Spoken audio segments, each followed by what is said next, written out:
All right, folks, how you doing? Welcome back. So we're returning once again to the Mars mystery. Disclaimer, under Section 107 of the Copyright Act 1976, allowance is made for fair use for purposes such as criticism, comment, news reporting, teaching, scholarship, and research.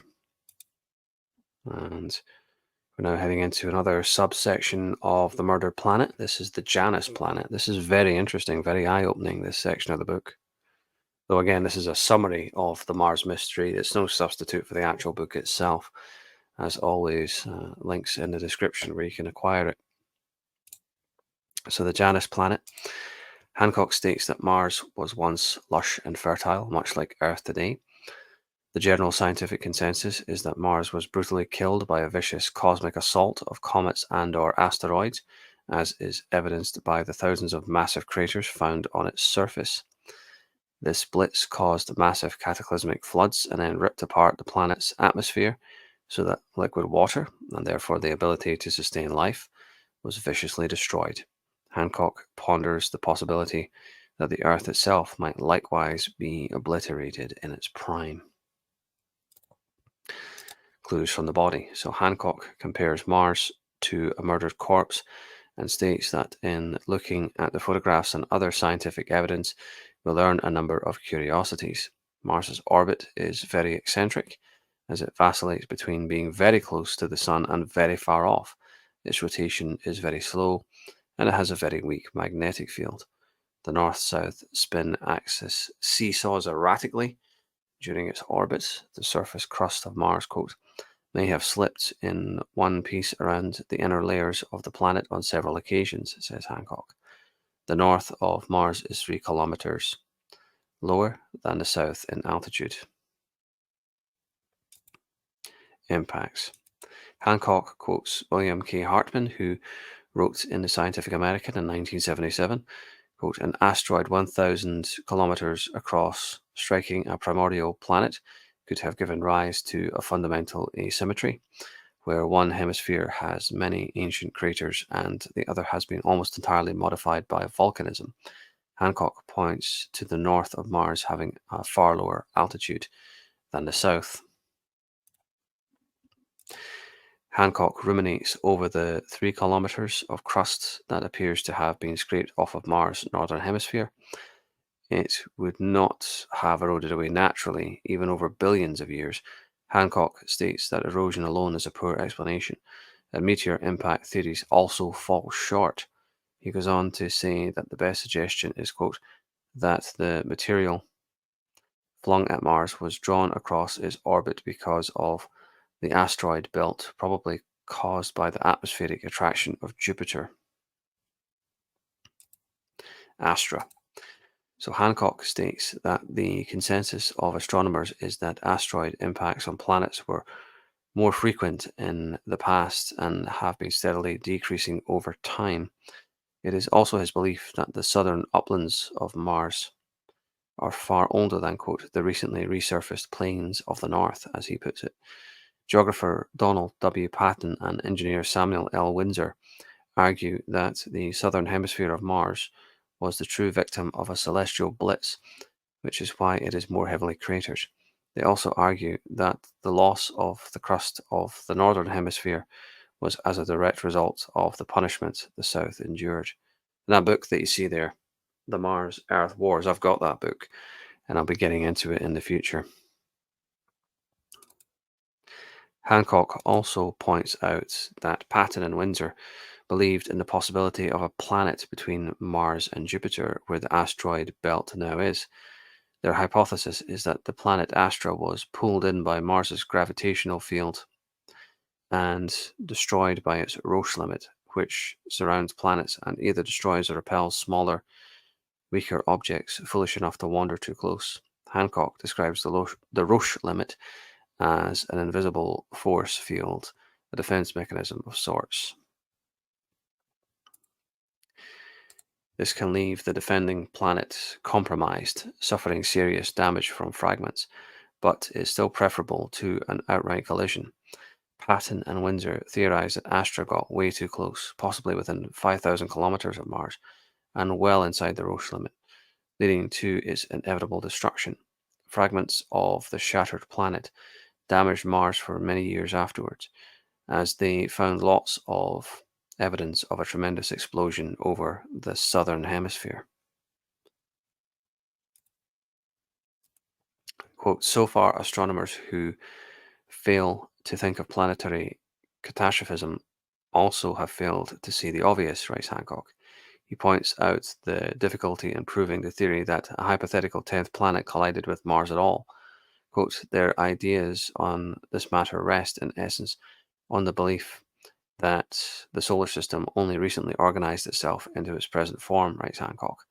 Quote, even if they are wildly wrong about the mechanism, they still may be right about other things.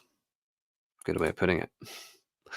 Hancock concedes that the idea of a destroyed planet between Mars and Jupiter would go a long way to explaining the existence of an almost limitless supply of asteroid projectiles.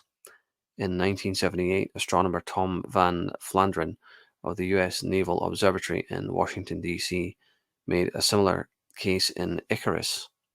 He concluded that the planet between Jupiter and Mars blew up about 5 million years ago. A destroyed planet could easily account for the asteroid belt and attract comets into our solar system. Patton and Windsor suggest a massive bombardment was concentrated specifically on southern Mars. Now, I don't know about this Icarus, didn't find that, but the book that you see there on the right, Dark Matter, Missing Planets, and New Comets, Paradoxes Resolved, Origins Eliminated. Got that book on order, so that should be arriving soon.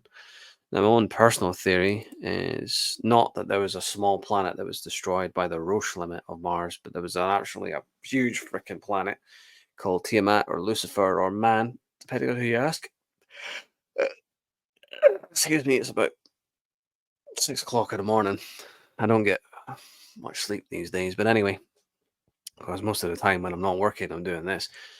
But no, I don't think there was a small planet or planetoid that was destroyed by the Roche limit, because if you're paying attention to what Hancock is actually saying in the presentation, Mars on the one hand has an incredibly weak magnetic field, and yet according to Patton and Windsor on the other hand, it was this incredibly weak magnetic field that destroyed a planet that came too close to the Roche limit.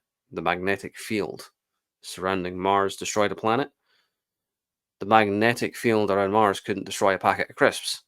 So how is it supposed to destroy a planet? No, there was a big planet there. Lou Baldwin and Michael Nazarian were really onto it. There was a huge planet called Tiamat or Man or Lucifer, whatever you want to call it. It was a water planet. It was destroyed somehow.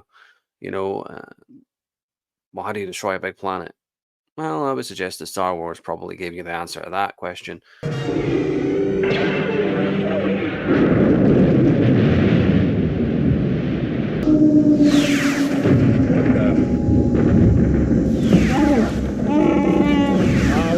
Hyperspace or a meteor shower, some kind of asteroid collision. Not on any of the charts. What's going on? Our position's correct, except there's no Alderaan. What do you mean? Where is it? So I'm trying to tell you, kid, it ain't there. It's totally blown away. What? How? Destroyed by the Empire. And that's why there's a limitless supply of asteroids, which have absolutely battered the absolute fuck out of Mars, and did a huge number of Earth, which led to the fall of Atlantis and Lemuria in the past. And then the Phoenicians, according to Desborough and David Icke, when they came to Earth, they created an extensive tunnel network beneath the planet. Why? Because they were fucking shit scared of what happened to their planet happening to their adopted planet. So basically, the Martians, the Phoenicians or Aryans or Hittites or whatever you want to call them, it's different names, same race. When they came here as refugees. They came here with advanced technology, but most of all, they came here with fear that Earth would turn into Mars 2.0. That the destruction of their planet would happen again. That's why you've got extensive underground networks, which is why you've got Hollow Earth, and the fall of Atlantis, traumatized humanity, and that's why we have things like narcissism. I've tried to get H.G. Tudor, to discuss this with me. He's not really into it. See, the thing about H.G. Tudor is he's extremely rational, he only goes with logic and evidence and things like that. And I've approached him before in the past about, having a conversation about the possible origins of narcissism being rooted in catastrophism. The trouble is that catastrophism tends to be regarded as kind of science fiction-y / fantasy kind of thing. So it's not really hugely appealing to rational, logical people like H.G. Tudor, you know. So as much as I've reached out to him in the past and he's not been receptive of that, well, it's just not really what he's interested in or the way that he thinks. I hope one day that he will take me up on it, but I'm not holding my breath for it because I can see how somebody who's got the intellect of an H.G. Tudor would be like, but that's science fiction stuff. That's, Star Wars basically, or Red Dwarf, and it's actually true. A lot of science fiction does cover these things, but I would say that science fiction covering these things is kind of like getting the message out, but in a subtle way. Because as Michael Desarian once very wisely pointed out, when you read books like Lord of the Rings or Narnia or things like that, it's basically covering old mythology or, King Arthur, that kind of thing.